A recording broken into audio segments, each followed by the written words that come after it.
ஆச்சி Royal குண்டு குண்டு குலாப் ஜாமுன் அது செய்யறதுக்கு ஃபஸ்ட்டு வந்து பார்த்தீங்கன்னா ஒரு பாக்கெட்டு 175 ml வந்து எடுத்துருக்குறோம். சரி வந்து பார்த்தீங்கன்னா 175 ml வந்துட்டு எடுத்துருக்கேன். இப்போ வந்து பார்த்தீங்கன்னா இதை கட் பண்ணிக்கலாங்க. கட் பண்ணிவிட்டு நம்ம அப்படியே சேர்த்துக்கலாங்க. நீங்கள் ஒரு பாக்கெட்டு வேணால் எடுத்துக்கோங்க, இல்லை ஆஃப் பாக்கெட்டு கூட எடுத்துக்கோங்க, அது உங்களோட விருப்பம் தான். ரொம்ப ரொம்ப சிம்பிளுங்க செய்கிறதுக்கு. இப்போ இந்த பவுலில் வந்து சேர்த்துடலாங்க. சேர்த்துட்டு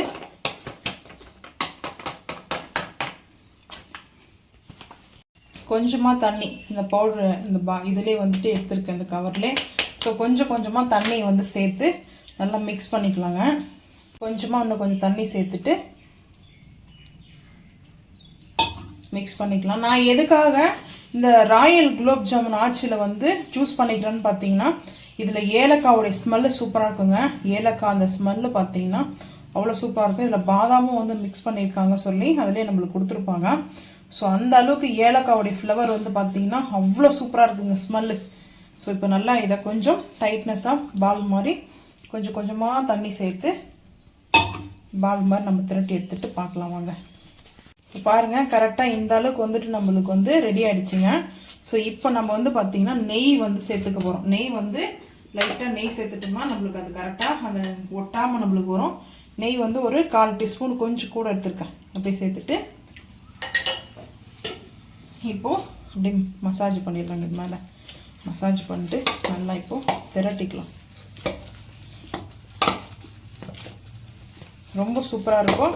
இந்த மாவு மட்டும் நம்ம கரெக்டாக அந்த பதமாக நம்ம இதை ரெடி பண்ணிக்கணுங்க. அதுதாங்க மெயின் தேவையே நம்மளுக்கு. நல்லா மிக்ஸ் பண்ணிட்டு பார்க்கலாம். இப்போ வந்து பார்த்திங்கன்னா இந்த அளவுக்கு சைஸ் குட்டியாக வந்து எடுத்துருக்கேங்க. நான் இந்த சைஸ் அளவுக்கு நான் குட்டியாக எடுத்துருக்கிறேன். நல்லா இப்போ உருட்டிக்கலாம். நம்ம இப்படி உருட்டிக்கிட்டு பால்ஸ் மாதிரி உருட்டி அப்படியே ஒரு பிளேட்டில் வந்து பார்த்திங்கன்னா வச்சுட்டு வந்துடலாங்க. குட்டியாக நம்ம வந்து இது வந்து ஊற வைக்கணும் மாவெல்லாம் அவசியமே கிடையாது. நான் எப்போவுமே இப்படி தான் செய்வேன். ஸோ என்னுடைய ஸ்டைல் நான் செய்யதான் ஷேர் பண்ணுறேன். ஸோ வந்து பார்த்திங்கன்னா இது போல் ஒரே சைஸில், இல்லை உங்களுக்கு கொஞ்சம் பெரிய சைஸ் சின்ன சைஸ் வேணும்னா கூட நீங்கள் வந்து எடுத்துக்கலாங்க. இந்த உள்ளங்கையில் வச்சு நம்ம இப்படி உருட்டும் போது நல்லா ஒரு ஷேப் கிடைக்கும். பட் அது மாதிரி ஷேப்பில் நம்ம உருட்டி எடுத்துகிட்டு பார்க்கலாம் வாங்க. சேர்த்துக்கலாம். ஒரு 2.5 கப்பு எடுத்திருக்கேன் தண்ணி வந்து பார்த்திங்கன்னா 2.5 கப்பு வந்து தண்ணி எடுத்துருக்கேங்க. இப்போது சுகர் சிரப் வந்து ரெடி ஆகிட்டு இருக்குது. நம்ம இப்போது அப்படியே வந்து மிக்ஸ் பண்ணிக்கலாம். அந்த சக்கரை நல்லா கரையணும். இது நான் வேறு அடுப்பில் எடுத்து வச்சுட்டு ஆயில் வந்து நான்ஸ்டிக் பண்ணி நம்ம ஹீட் பண்ணிவிட்டு பொரிச்சு எடுத்துக்கலாம். கரெக்டாக இருக்கும் டைமு. இப்போ அடுப்பு ஆஃப் பண்ணிவிட்டு நான் வந்துட்டு இந்த மாதிரி காப்பி வெடிக்கட்டி எடுத்துருக்கேங்க. இதெல்லாம் ஃபில்டர் பண்ணிக்கலாம். டஸ்ட்டெல்லாம் இருக்கும். டஸ்ட்டு சர்க்கரையில் எப்போவுமே டஸ்ட் இருக்கும். இல்லாத சர்க்கரையை வாங்கி பேக்கெட் சர்க்கரை கூட சேர்த்துக்குங்க. ஸோ இப்போ தான் ஃபில்டர் பண்ணிடலாம். ஃபில்டர் பண்ணிவிட்டு நல்லா இதிலே அலசிட்டு நம்ம தண்ணியை இந்த சுகர் சிரப்பை இந்த உருளிலே சேர்த்துக்கலாம். இப்போது உருளையை வாஷ் பண்ணிட்டேன். இதிலே சேர்த்துக்கிறேன் இந்த சுகர் சிரப்பை. வேறு அடுப்பில் மாற்றிடலாங்க. அவ்வளோதான்.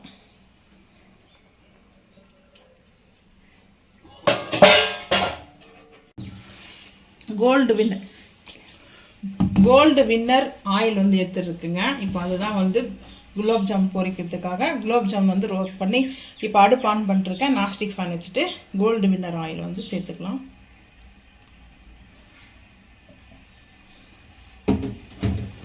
இப்போ ஆயில் வந்து நம்மளுக்கு ஹீட்டாக இருக்குங்க. ரொம்ப கொதிக்கக்கூடாது ஆயில். இந்த டைம் நம்ம சேர்த்துக்கலாங்க. அப்படி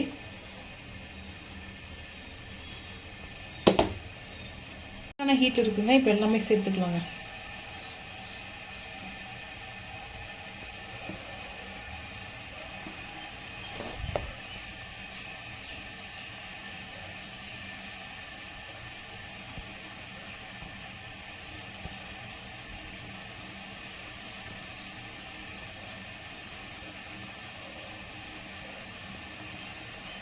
சிம் பண்ணிடலாம்.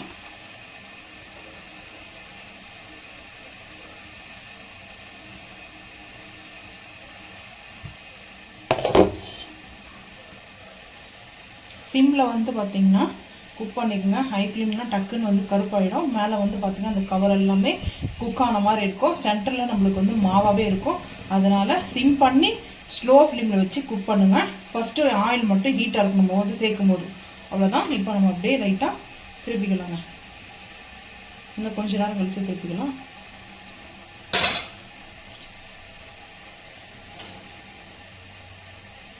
நம்ம ஃபஸ்ட்டு சேர்த்தோம் இல்லையா, அதுதான் இது.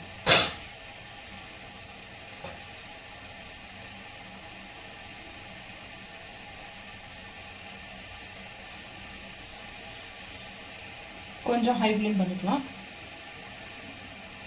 ரொம்ப லோவாக இருக்கக்கூடாது, ரொம்ப ஹையாகவும் இருக்கக்கூடாது, மீடியமான வந்து டெம்பரேச்சரில் வைக்கணும். ஸோ அப்போ தான் இந்த குலோப் ஜாமுன் எல்லாமே கரெக்டாக பர்ஃபெக்டாக நம்மளுக்கு ரெடி ஆகுங்க.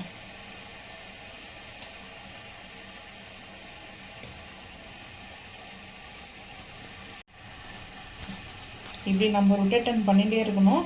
கரெக்டாக ஒரே ஈக்குவலில் வந்து பார்த்திங்கன்னா இருக்கணுங்க. ஒரு சைடு ஒயிட்டாக ஒரு சைடு பிளாக்காக இருக்கக்கூடாது.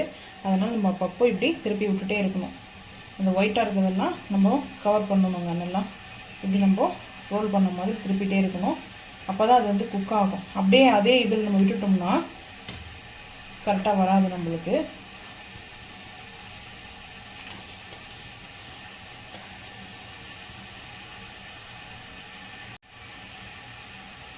அதை அடுப்பு ஆஃப் பண்ணிட்டேன். இப்போ வந்து பார்த்திங்கன்னா அப்படியே எடுத்துக்கலாம். ஸோ இந்த அளவுக்கு ப்ரௌனாக வரணுங்க. ப்ரௌனாக இருந்துச்சுன்னா தான் நம்மளுக்கு கரெக்டாக இருக்கும். அது ஈவனாக ப்ரௌன் இருக்கணும். ஒன் சைடில் மட்டும் பார்த்திங்கன்னா ப்ரௌனு, ஒரு சைடில் ஒயிட்டாக இருந்தால் நல்லா இருக்காது. லைட்டாக இருந்தால் தப்பு இல்லை. ஸோ ஹெவியாக ஒயிட் இருக்கக்கூடாது, அதுதாங்க மெயின் தேவையே. ஸோ இப்படி ஆற வச்சுக்கலாம். ஒரு 5 நிமிஷம் வந்து பார்த்திங்கன்னா கொஞ்சம் லைட்டாக சூடு வந்து ஆறட்டும். ஆறினதுக்கப்புறம் சுகர் சிரப்பில் டிப் பண்ண அப்படியே நம்ம வந்துட்டு சேர்த்துக்கலாம்.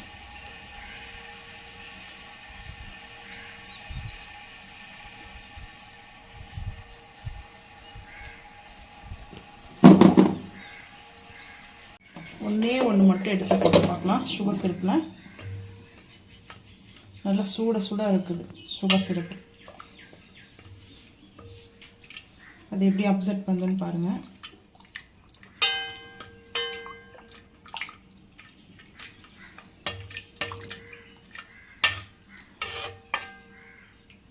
இப்போ எல்லாமே சேர்த்துக்கலாம்.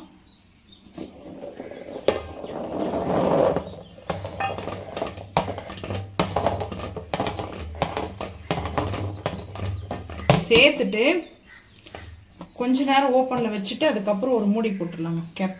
அப்போ தான் கொஞ்சம் அது நல்லா இது பண்ணி வரும். எப்படி வரும்னு பார்த்தீங்கன்னா அப்படியே நம்மளுக்கு வந்து ஒரு உப்பி வரும். பார்த்தீங்கன்னா கொஞ்சம் பெருசாக வந்து தெரியும்.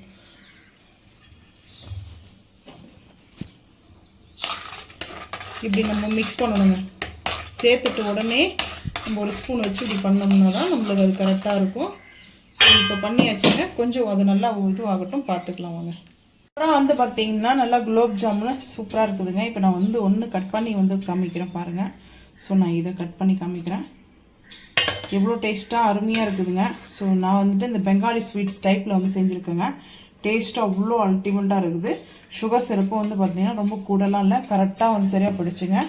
ஸோ இது போல் தாங்க நான் வந்து குலோப் ஜாமுன் செஞ்சுருக்கேன். இப்போ வந்து பார்த்திங்கன்னா பிளேட்டில் வந்து இங்கே அரேஞ்ச் பண்ணி வச்சுருக்கேன். இப்போது கொஞ்சமாக லைட்டாக வந்து பிஸ்தா பவுட்ரு வச்சுருக்கேன். பிஸ்தா வந்து பொடி பண்ணி எடுத்துருக்கேங்க, பவுட்ரு மாதிரி. ஸோ அப்படியே இப்போ பாருங்கள், குண்டு குலோப் ஜாமுன் சூப்பராக ரெடி ஆகிடுச்சிங்க.